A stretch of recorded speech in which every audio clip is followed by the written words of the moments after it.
نحمده ونصلي على رسوله الكريم أما بعد فأعوذ بالله من الشيطان الرجيم بسم الله الرحمن الرحيم وعن أنس رضي الله تعالى عنه قال قال رسول الله صلى الله عليه وسلم ثلاث من كن فيه وجد بهن حلاوة الإيمان من كان الله ورسوله أحب إليه مما سواهما ومن أحب عبدا لا يحبه إلا لله ومن يكره أن يعود في الكفر بعد أن أنقذه الله منه كما يكره أن يلقى في النار صدق الله العلي العظيم۔ حضرت انس رضی اللہ تعالیٰ عنہ سے روایت مروی ہے کہ آپ صلی اللہ علیہ وسلم نے فرمایا جس شخص میں یہ تین چیزیں ہوں گی وہ ان کی وجہ سے ایمان کی حقیقی لذت سے مستفید ہوگا۔ اول یہ ہے کہ اس کے اللہ اور اس کے رسول کی محبت دنیا کی تمام چیزوں سے زیادہ ہو۔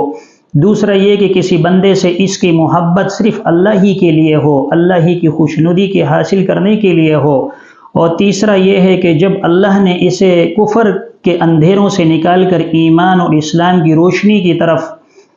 دے دیا تو اب وہ اسلام سے پھر جانے کو اتنا ہی برا جانے جتنا آگ میں ڈالے جانے کو۔ اس حدیث میں بھی رسول اللہ صلی اللہ علیہ وسلم نے تین چیزوں کی وضاحت فرمائی ہے جو حضرت انس رضی اللہ تعالیٰ عنہ سے مروی ہے۔ آپ صلی اللہ علیہ وسلم کا ارشاد ہے کہ ایمان کا مزہ اور ایمان کی لذت اور حقیقی لطف وہ آدمی محسوس کرے گا جس کے اندر تین چیزیں ہوں گی۔ ان تین چیزوں کی وجہ سے وہ ایمان کی لذت محسوس کرے گا۔ آپ صلی اللہ علیہ وسلم نے ایک کے بارے میں فرمایا کہ اللہ اور اس کے رسول کی محبت دنیا کی تمام چیزوں سے اس کی نظر میں بڑھ کر ہو، یعنی جہاں اللہ کا حکم آیا، جہاں نبی کریم صلی اللہ علیہ وسلم کی سنت کا طریقہ آیا تو اس کی کوشش اب یہ ہوگی کہ اللہ مجھ سے ناراض نہ ہو جائے، اللہ کا رسول کہیں مجھ سے خفا نہ ہو جائے۔ وہ اللہ تبارک و تعالیٰ کے حکم کو اور رسول اللہ صلی اللہ علیہ وسلم کی سنت کے طریقے کو حتی الامکان پورا کرنے کی کوشش کرے گا، چاہے اس کے اندر اس کی جان ہی کیوں نہ چلی جائے۔ ایک صحابی کے بارے میں آتا ہے کہ وہ کام کر رہے تھے، عبداللہ ابن زید رضی اللہ تعالیٰ عنہما، وہ اپنے باغ کے اندر کام کر رہے تھے کہ اتنے میں اس کے صاحبزادے نے آواز دی اور کہا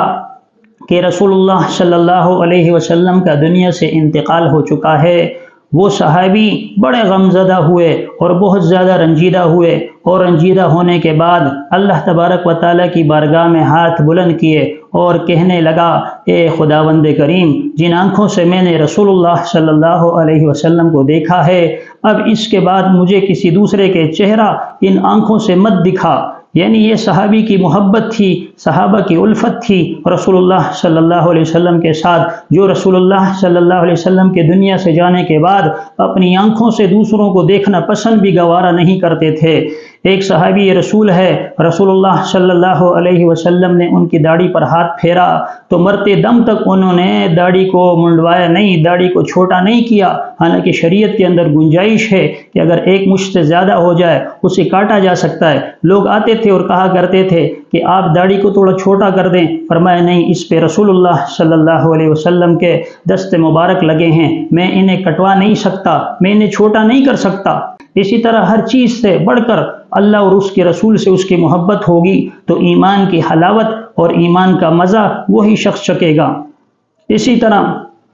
آپ صلی اللہ علیہ وسلم نے جو دوسری بات فرمائی وہ یہ ہے کہ انسان کی جو محبت ہے وہ کسی بندے سے صرف اس لیے ہو کہ اللہ اس سے خوش ہوگا، اللہ اس سے راضی ہوگا، اللہ کی رضامندی کی خاطر، اللہ تبارک و تعالیٰ کی خوشنودی کی خاطر وہ دوسرے سے عقیدت رکھتا ہے، دوسرے سے محبت رکھتا ہے، دوسرے سے الفت رکھتا ہے، اس سے کینہ بغض اور عداوت نہیں رکھتا، اس لیے کہ یہ اللہ کی مخلوق ہے، کہیں یہ مجھ سے ناراض نہ ہو جائے، کہیں نہ یہ مجھ سے خفا نہ ہو جائے۔ اس کی خفگی کو دیکھتے ہوئے، اس کی ناراضگی کو دیکھتے ہوئے وہ اس سے اچھے تعلقات استوار کرنے کی کوشش کرتا ہے۔ تو یہ بھی اسی لیے کرتا ہے کہ کہیں اللہ مجھ سے ناراض نہ ہو جائے، اللہ مجھ سے خفا نہ ہو جائے۔ اللہ کی ناراضگی کو اور اللہ کی خفگی کو دیکھتے ہوئے وہ اپنے آپ کو اس چیز سے بچاتا رہتا ہے کہ اللہ کی محبت سے یہ لوگ سرشار ہوتے ہیں اور اللہ کی محبت کے اندر یہ دوسروں کی عزت اور احترام کو ملحوظ نظر رکھتے ہیں۔ اور تیسری بات جو رسول اللہ صلی اللہ علیہ وسلم نے ارشاد فرمائی وہ یہ ہے کہ کوئی شخص کفر کی ظلمت کے اندر اور کفر کی تاریکی کے اندر مبتلا ہو، اور اللہ تبارک و تعالیٰ اس کفر کی ظلمت اور اس کی اندھیری سے اسے نکال کر اسلام کے اندر داخل کر لے، اور اسلام کے اندر داخل ہونے کے بعد وہ کفر میں جانے کو اس طرح برا گوارا کرے یا اس طرح تکلیف اور اذیت اور مشقت اس میں اپنے لیے جانے کہ جس طرح کوئی آدمی آگ میں ڈالے جانے کو اپنے لیے ناپسند کرتا ہے، کہ آگ وہ جلانے کا کام کرتی ہے، آگ جو لوگوں کو اذیت دینے کا کام کرتی ہے، اور آگ جو کسی بھی چیز کو ختم کرنے کی صلاحیت رکھتا ہے، اتنی نفرت اس کی ہو دوبارہ کفر میں جانے کی، یعنی اس کی اسلام سے محبت ہو، اس کی دین سے محبت ہو، اللہ تبارک و تعالیٰ کے احکامات سے اور رسول اللہ صلی اللہ علیہ وسلم سے اس کی اتنی محبت ہو کہ رسول اللہ صلی اللہ علیہ وسلم کے ہر عمل کو وہ اپنے لیے باعث رحمت سمجھے، اللہ تبارک و تعالیٰ کے ایک ایک ارشاد کو اپنے سامنے پیش نظر رکھے، اور اس بات کا خیال رکھے کہ کہیں میرا کوئی عمل ایسا نہ ہو جو اللہ تبارک و تعالیٰ کی ناراضگی کا سبب بنے، جو آخرت کے اندر عذاب کا سبب بنے اور جو مواخذے کا سبب بنے۔ ہر کام وہ احتیاط کے ساتھ کرتا ہے، ہر کام وہ اس طریقے پہ کرتا ہے کہ کہیں اس پہ سنت کی خلاف ورزی نہ ہو جائے اور کہیں اللہ تبارک و تعالیٰ مجھ سے ناراض نہ ہو جائے۔ لہٰذا ہر مسلمان کو اس بات کی تگ و دو کرنی چاہیے، اس بات کی کوشش کرنی چاہیے کہ وہ اپنا عمل ایسا کرے کہ جس سے اللہ بھی راضی ہو، جس سے اس کا رسول بھی راضی ہو۔ تو جب اللہ بھی راضی ہو جائے گا اور اللہ کا رسول بھی راضی ہو جائے گا تو یہ ایک انسان کے لیے سعادت بھی ہے اور آخرت کے اندر نجات کا ذریعہ بھی بنے گی۔ اللہ تبارک و تعالی ہمیں رسول اللہ صلی اللہ علیہ وسلم کی سنتوں کو اختیار کرنے والا بنائے، آمین۔ وآخر دعوانا الحمد للہ رب العالمین۔